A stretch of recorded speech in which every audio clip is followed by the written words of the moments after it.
Hello, everyone, and welcome back to Grid Down Comms Up. We're going to be starting a new series today.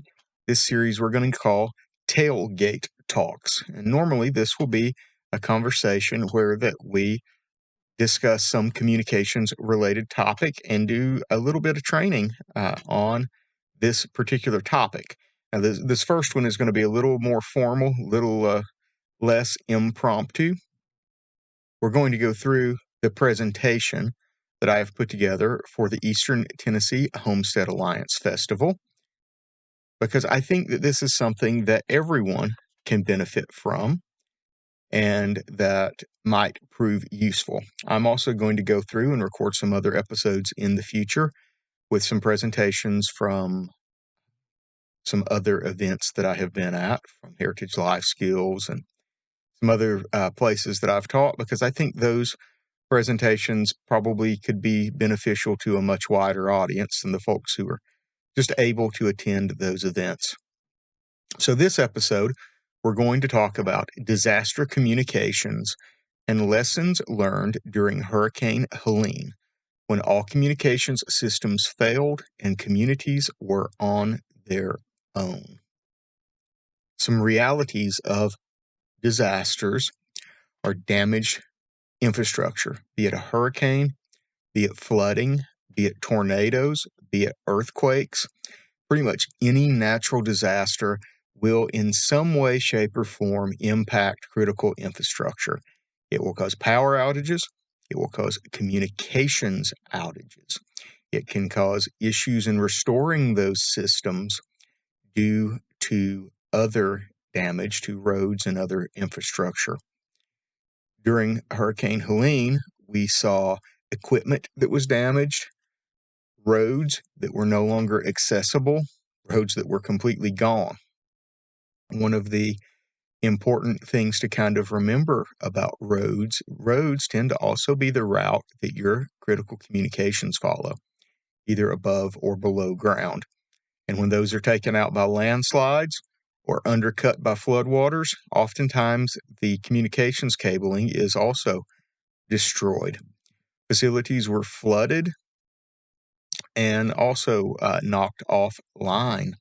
And this is something that we need to consider when we look at many natural disasters. Here recently in Texas, when the Guadalupe River flooded, a lot of bridges were washed out.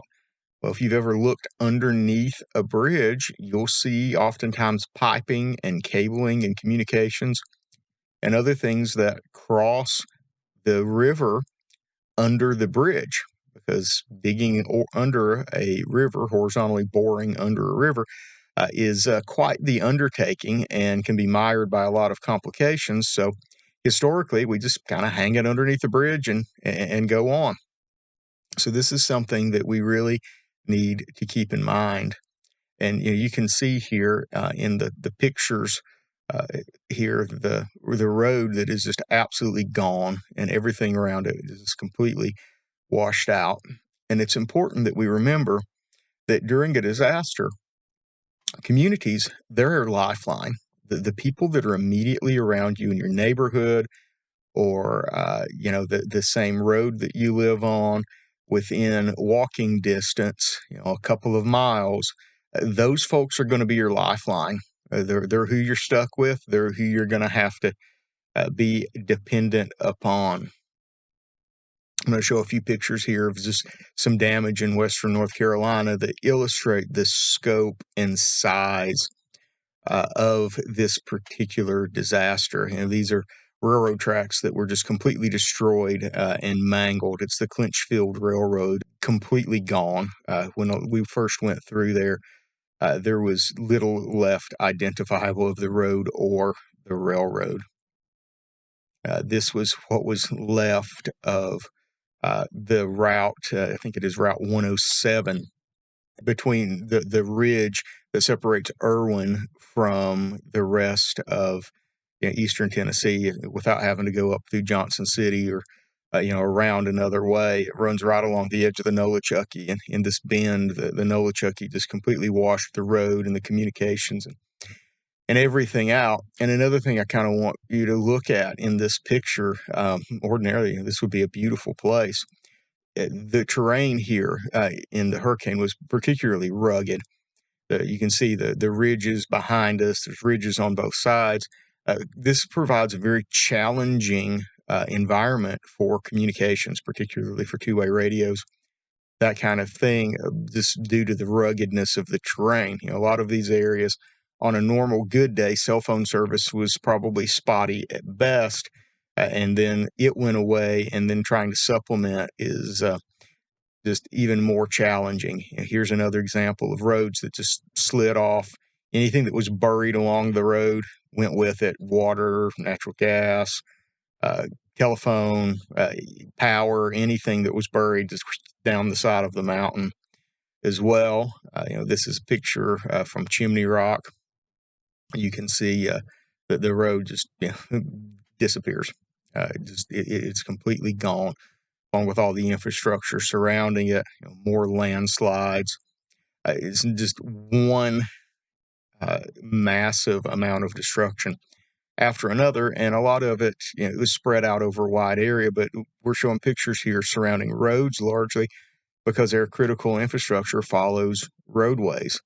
So that greatly impacts our ability to communicate and our ability to function in the modern world. And we bring into how do we deal with that? Well, let's talk about communications that were in high demand during the hurricane. And we see this not just during the hurricane, but in lots of other places, lots of other natural disasters. We see these pop up very commonly. First is a battery-powered AM/FM radio. These were very in demand during the blackout in Spain a few months ago as well, because everyone today, or not everyone, but a large number of people today, depend upon their cell phone, their computer, that kind of thing. They stream their audio content.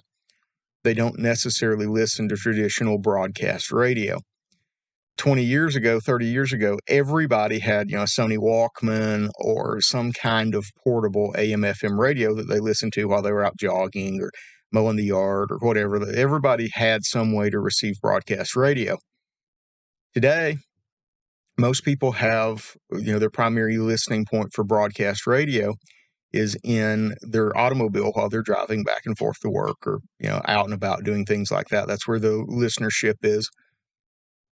And that's great, unless you happen to live in a community where and most people don't have cars. And we saw a lot of that in Spain. There's also a lot of urban areas in the U.S. where not everyone has a car, or during a disaster where your car is washed down the river by the floodwaters or thrown into the top of a tree, and your car is not really a usable solution for radio reception anymore, because this is the very bottom level entry of how can I find out information about what's going on, what the scope of the situation is. Because during Helene was a great example of this. So many people did not have any idea how big this was. They thought it cannot possibly be any worse than where I'm sitting at right now.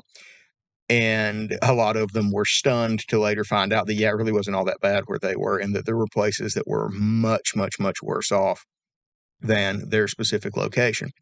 So the next thing that was in huge demand during the hurricane, we saw lots of requests for these. Lots of people were shipping and sending in stuff. People were robbing their kids' toys. Were the family radio service, the bubble pack radios from Walmart, the FRS radios. You don't have to have a license to use, and they don't work very far. Maybe on a good day, if you're outside, you might get a mile or so worth of range. More than likely, it's probably going to be a bit less than that.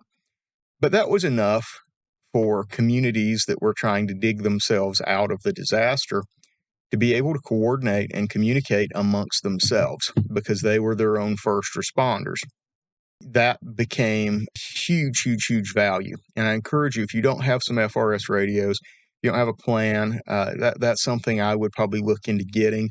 You can get some pretty inexpensive FRS radios now for sub $20 a unit that work pretty well and only require a little bit of setup beforehand. I encourage you to set your stuff up beforehand or have something that is easy to set up afterward.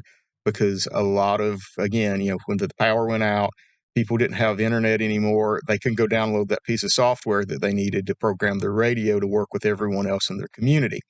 So we had to carry that in sometimes. So you need to have a plan so everybody can actually interop with their stuff. So a little proper planning, prevents a lot of problems later. Starlink.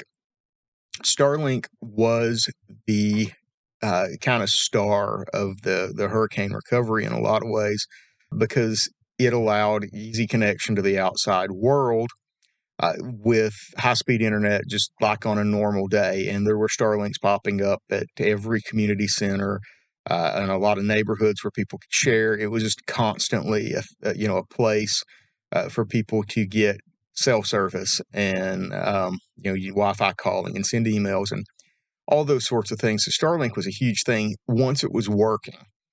Early on in the hurricane, there were some issues with Starlink due to the constellation and a lot of things we won't go into here, but Starlink didn't work, and for a few hours anyway.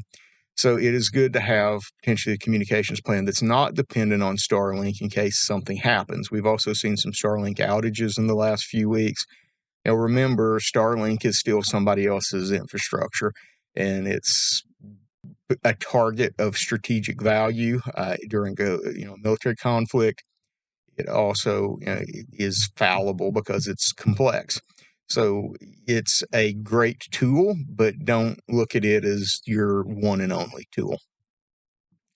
Another thing that was in demand was radio antennas, mobile radios, and parts. So the kind of short and long of this is radio antennas. If you were a radio operator already, if it's, that you're already like a hobbyist amateur radio operator or maybe a GMRS user, used one of the radio services, during the hurricane, a lot of people's antennas were destroyed. Trees fell on them, the wind broke them. There were a lot of things that happened, and a lot of people didn't have the parts to repair the stuff after it was damaged. So it's important to have extras and the know-how to fix your stuff so that if you're end up being the one person that could communicate out of your community, that you are able to do that and you're not rendered ineffective because a tree limb fell and broke your antenna. So have some spare stuff. The one is none, two is one mentality is extremely important when that you are a critical, vital lifeline. And I mentioned mobile radios because everybody, I'm sure most people who are listening to me right now, a lot of you folks, I'm sure you guys have some kind of handheld radio, like a Baofeng UV5R or something like that. That's the entry level into the radio world for a lot of folks. Well, a lot of people realize very quickly in a very difficult way that a 5-watt handheld radio just didn't have the power that they needed to communicate over the distance that they needed to communicate through the rugged terrain that they needed to communicate, and it just wasn't going to cut it. So a lot of people were searching for and trying to locate 50-watt mobile radios that they could mount on UTVs, on vehicles, that kind of thing. I know there were multiple counties in Northeast Tennessee that were grabbing all the magnet mount antennas that they could from local suppliers because they were sticking radios in every vehicle they possibly could because cell phones weren't working. So people that normally wouldn't even be using radios, they were cram a mag mount on the roof and maybe even just plug the radio into the cigarette lighter plug in the car just to get them some way to communicate. So having the ability to field attach a mobile radio to something like a UTV or even a skid steer or piece of heavy equipment that's what you got to use to get into a damaged area is something that you might want to think about as you're preparing for communications during a grid down. So some things that weren't really in demand, handheld ham radios. Most of the folks that would need a handheld ham radio already had one. And there were also lots of unlicensed people that had them and didn't know how to use them or didn't have them programmed correctly. There were a lot of things with that, but handheld ham radios really weren't in that much demand. Now, handheld FRS radios, handheld things to communicate locally within communities, were very much in demand. So there's, was a kind of a stark contrast there, that if you didn't already have the skills and the know-how, then it really wasn't going to do you any good. So people weren't looking for it, and the people that did need it had it. Another thing that wasn't in demand was Meshtastic. I know there's a lot of people in the preparedness space that really push Meshtastic. I can't find any evidence of anybody really successfully using Meshtastic for anything during the hurricane.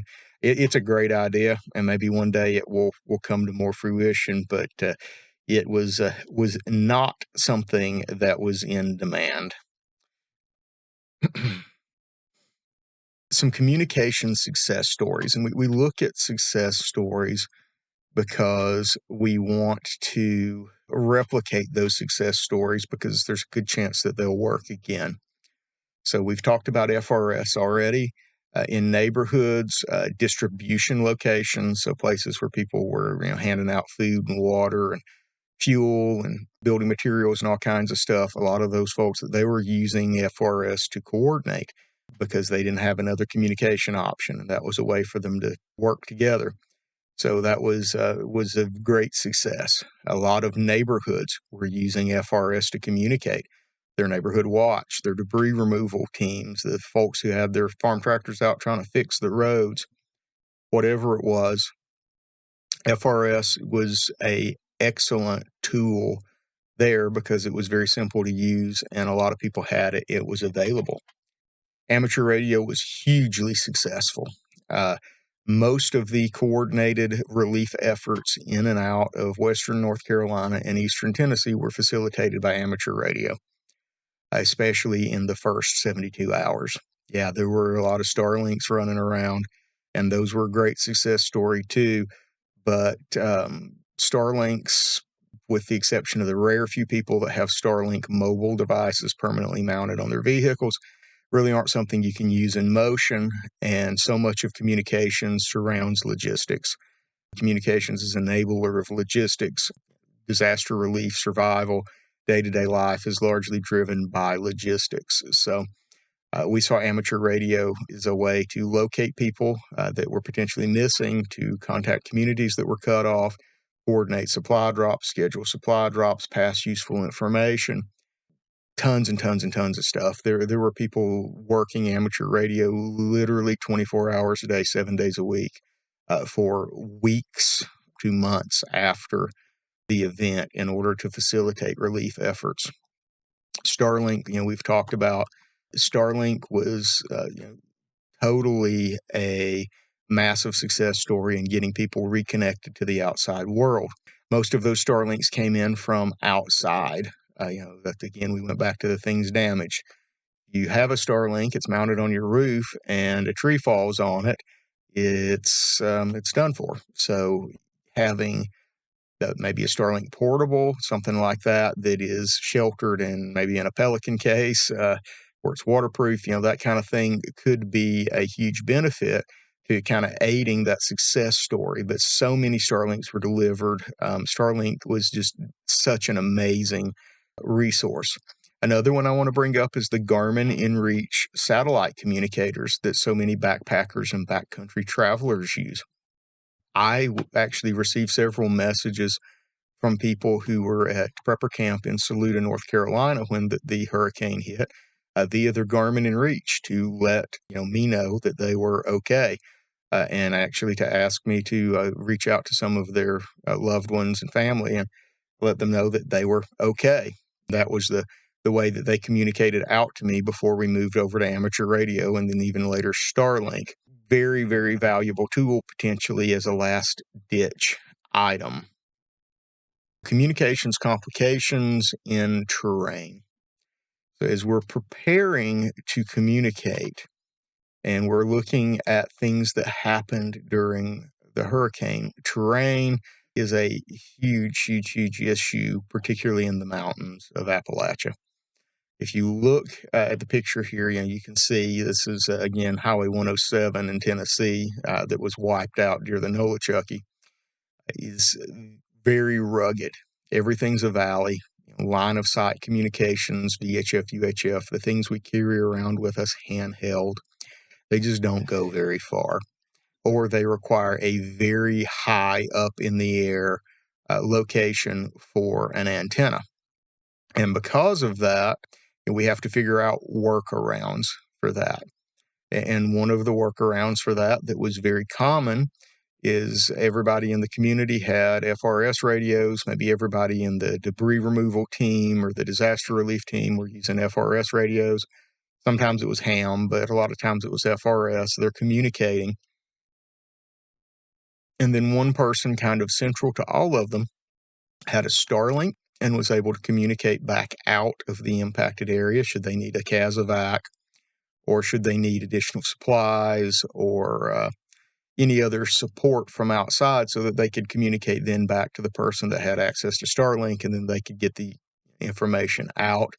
The other option besides Starlink was HF radio.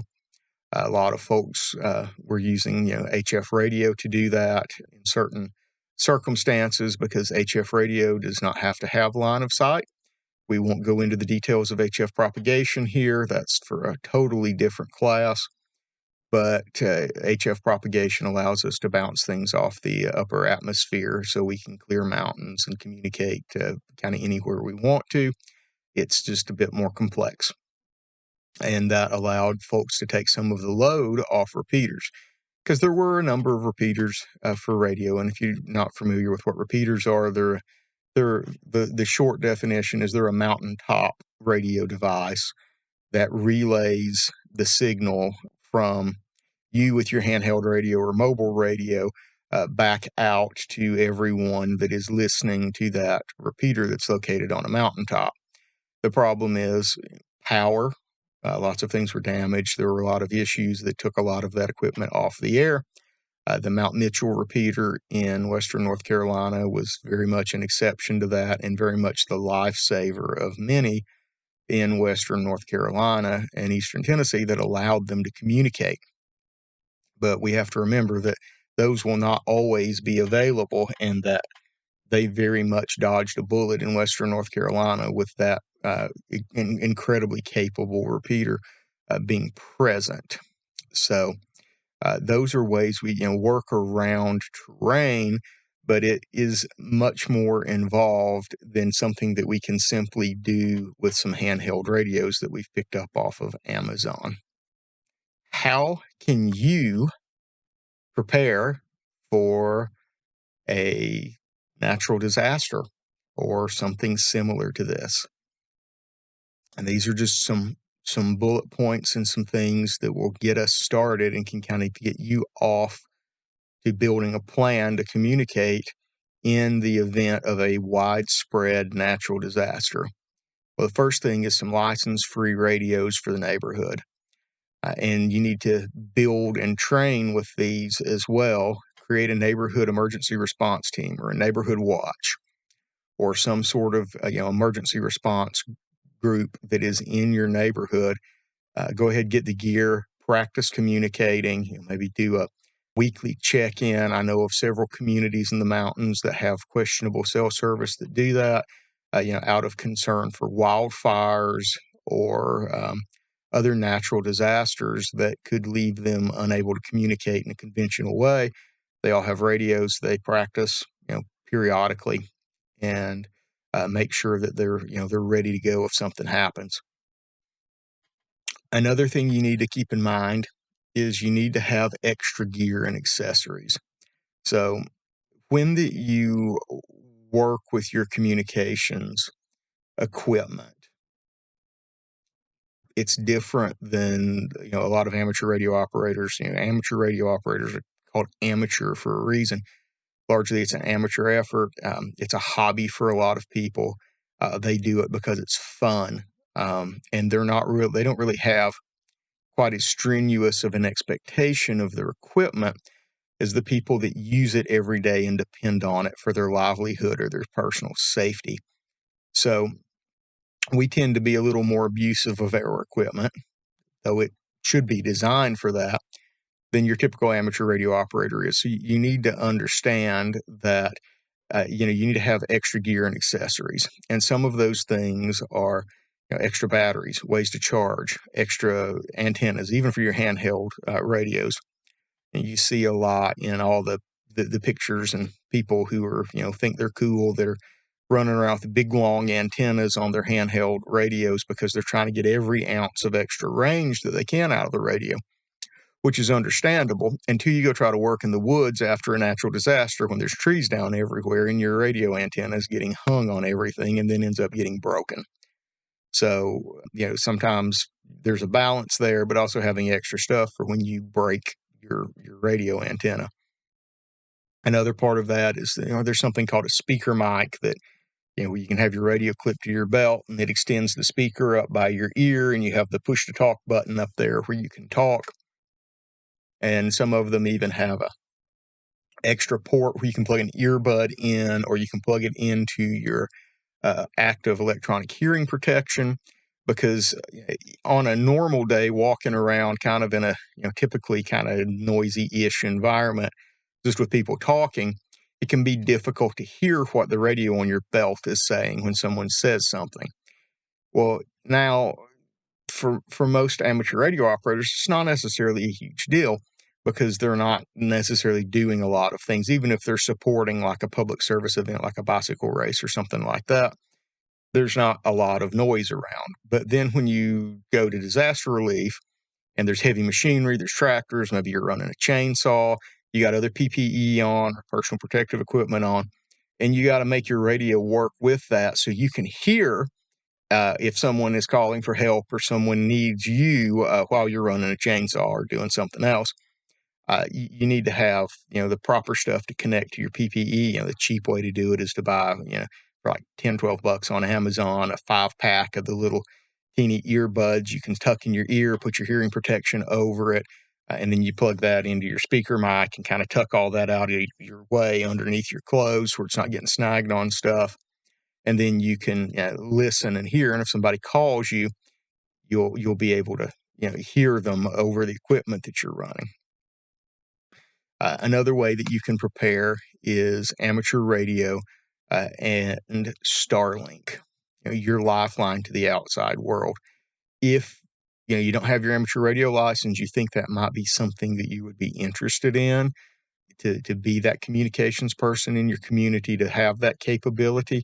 There's a lot to learn. It's a lot of work. It's not exactly cheap.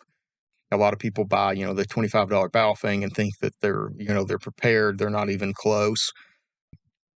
But, get your amateur radio license and upgrade to a general class license. That's where you need to start your ham radio journey for emergency communications, is really as a general, because as a technician, you're very limited without a lot of infrastructure to support you. Starlink, get a Starlink.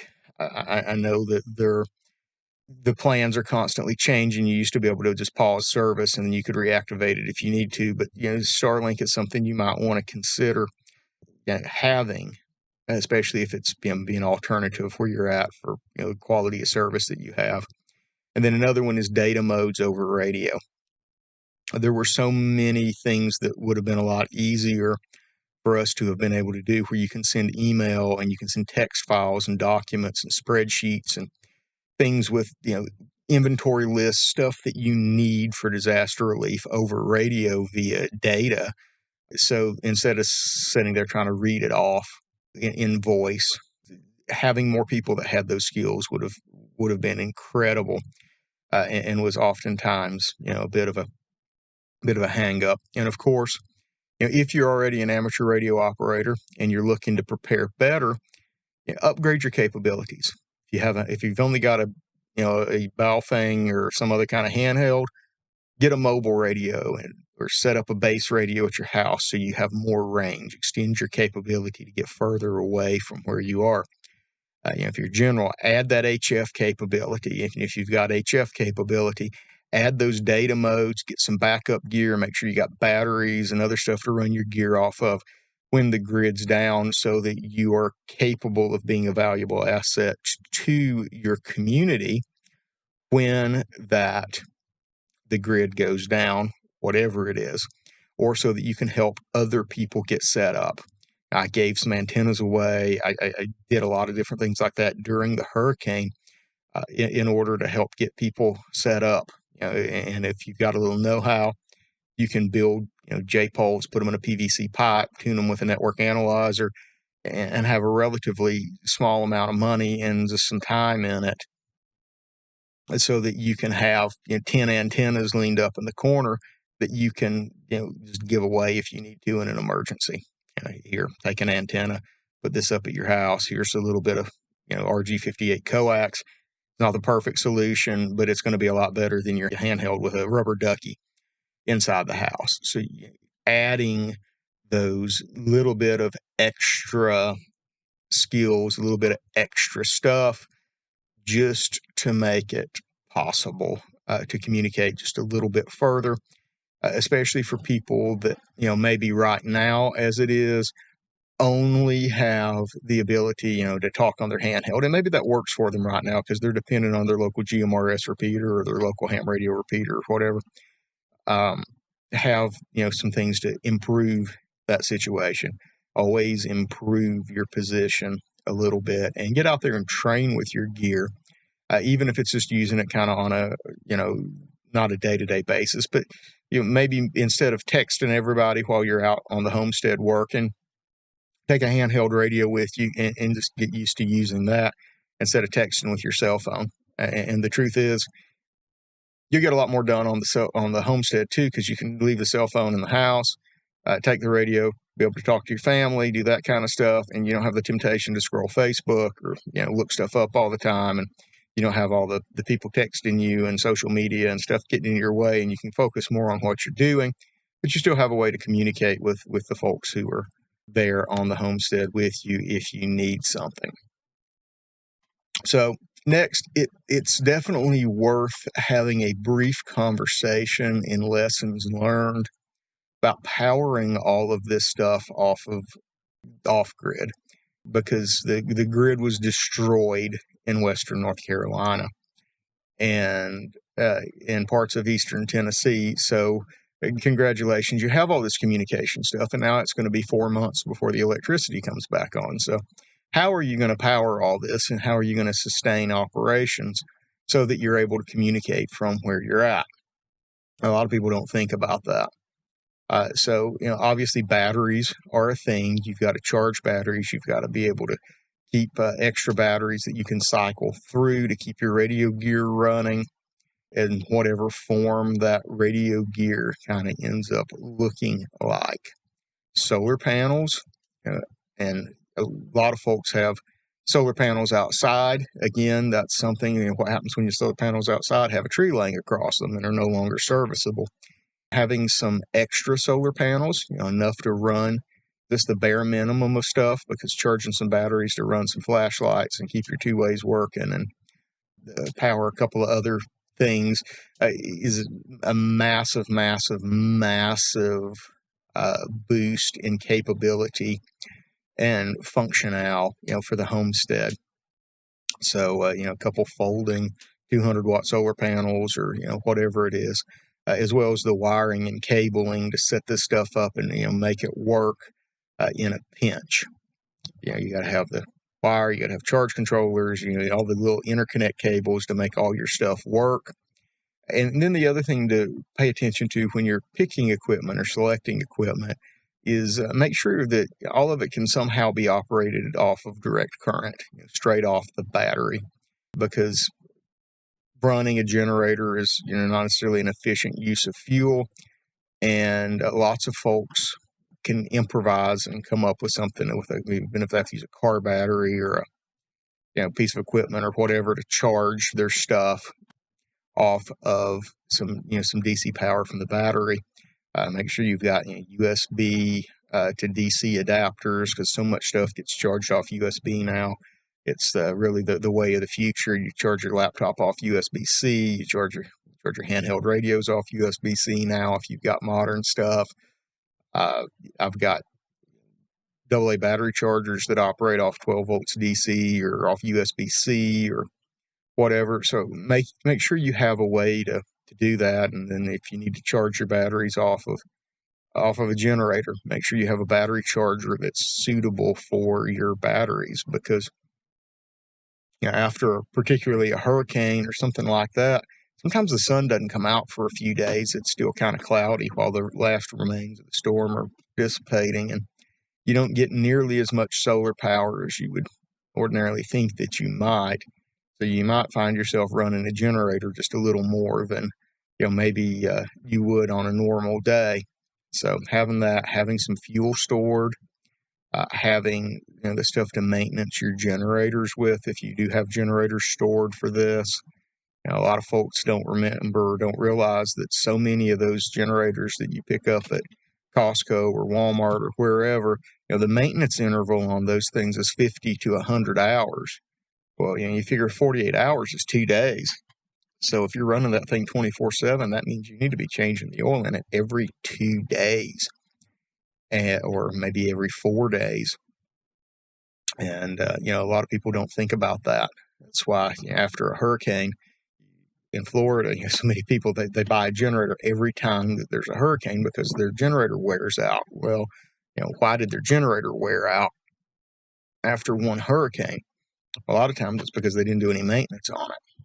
So the disaster relief organization that I was with in Western North Carolina, Eastern Tennessee, actually had a team that went around on a every couple day basis where that they had given generators to people, and they would come through with fuel cans and swap fuel cans and do an oil change on the generators sometimes if needed, and other things like that to keep those generators running, because they didn't want to be donated generators, turn around and then just give them out to folks and then have them fail within a few days, because it became very apparent to everyone very quickly that a lot of these places were not going to have power back in 3 or 4 days. Sometimes they were not going to have power back in 3 or 4 weeks. It was going to, be potentially the following year, and they were going to have to go through winter. So they needed to be able to make this stuff last. So to kind of wrap all of that up, you need to build a communications plan. You need to have more focus. A lot of people want to get in the prepping space. They want to get focused on how do I communicate with my daughter who is, 1,000 miles away in school, or how do I communicate with my brother-in-law that's 2 states away to let him know that I'm okay. And those are all important things, but you need to focus on the right here, right now, and the immediate. Eventually you will get a chance to communicate to them unless it is a total end of the world as we know it. But you need to have a plan to communicate with the people that are within the mile or two of you, because during a major disaster, those are going to be the people that you're going to have to work with in order to get yourself out of this situation. I remember seeing a Facebook post, and it was someone in Western North Carolina that was stuck at a cabin. It was an Airbnb, and it was, I think it was Saturday after the hurricane, and they were going, hey, we don't have power. We're running out of food. We don't have a whole lot of water here. There's so many trees down. We don't know how to get out of here. Can anybody arrange for us to get a helicopter flight or something out of here? And I kind of, there was part of me that just kind of wanted to laugh, because one, they were a little out of touch with what was actually going on around them. They really didn't know. And, it was like, you guys don't realize it, but you're better off than like 90% of the other people around you. You have internet somehow. I'm really not sure how, probably Starlink at the cabin. And somehow they had some power to operate it again. I don't know. But it's like most people are way worse off than you are, and they're seriously not like medevacing or casevacing anybody out of here unless it's like life-threatening. And even if it's life-threatening, it's got to be survivable, because they were putting out there that if you were in cardiac arrest, they weren't life-flighting you out, because they couldn't work on you while you were being life flighted out. And if you were in cardiac arrest, you probably weren't going to make it. But, it was very different and very shocking to a lot of people just to see how much they were on their own. And, having communications, having a way to understand the true picture of what's going on around you is absolutely critical. Kind of another quick story here. One of my good friends in Western North Carolina that was really kind of outside the impacted area of the hurricane. He had trees down. There was some localized flooding, and he's probably about 35 minutes outside of Asheville, back over towards the mountains. But it wasn't as bad there as it was north of Interstate 40, up towards Tennessee and up towards Spruce Pine and Burnsville and all these watersheds up through there around Mount Mitchell that caught so much of the water and destruction. He didn't have any cell phone service because cell phone service was down because there was so much fiber damaged and stuff like that. He didn't have power, and that wasn't a huge deal to him because power's gone out in hurricanes before. So he was out clearing some tree branches and trees that were down in his on his property and in and around his immediate area, helping out neighbors, doing that kind of stuff.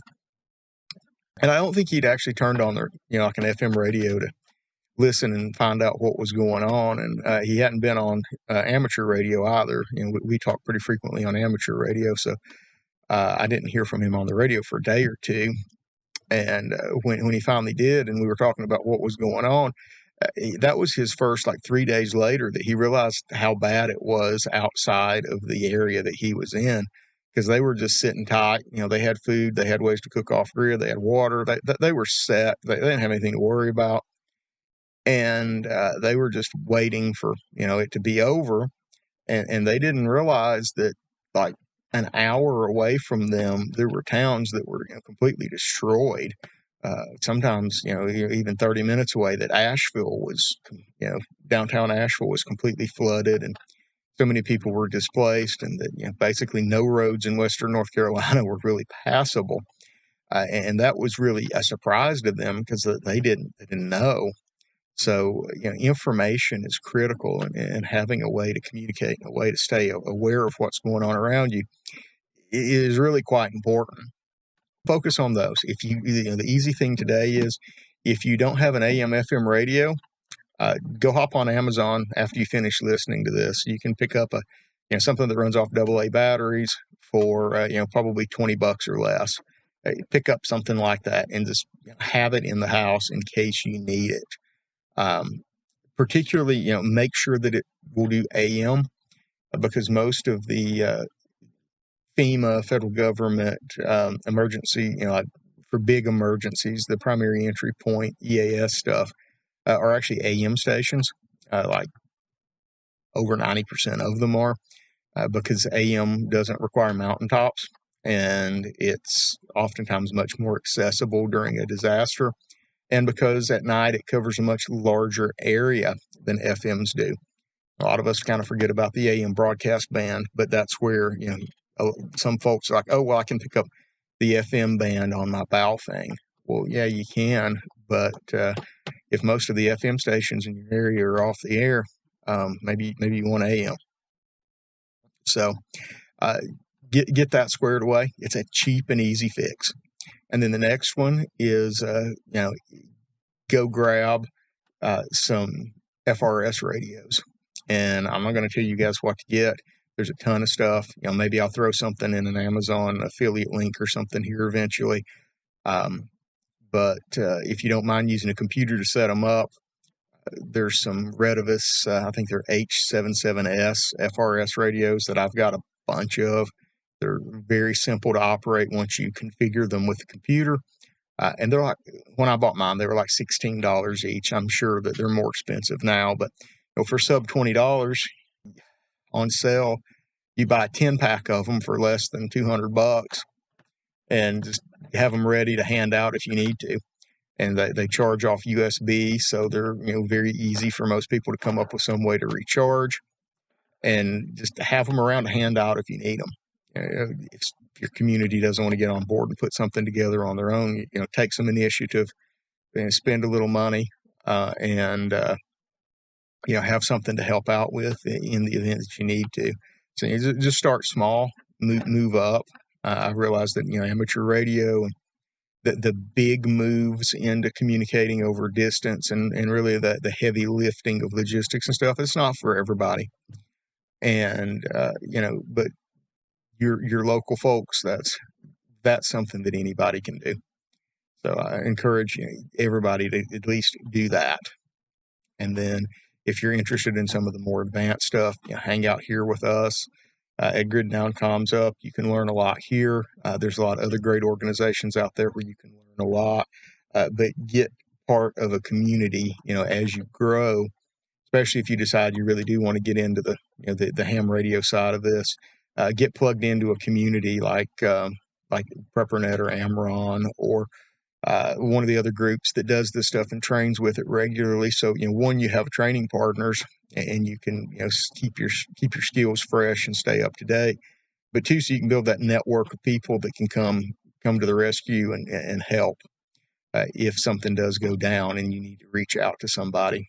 And I'll be posting some old stuff here over the next few months from some podcasts and some stuff that we did right after the hurricane, about some of the things that went on and talking to some of the people that were at Bug Out Camp and were in other places and some of the stuff that we did doing disaster relief and that kind of thing that are all kind of valuable on that front. But we had to bring people in from a long way away at times in order to get the skills that we needed. So that being said, thank you for listening to Grid Down Comms Up, or thank you for watching in this case. I hope everybody found this in some way, shape, or form valuable. And I'll have a lot more to come. And I'll also do the YouTube thing, like, subscribe, share, do all that stuff to get this information out there.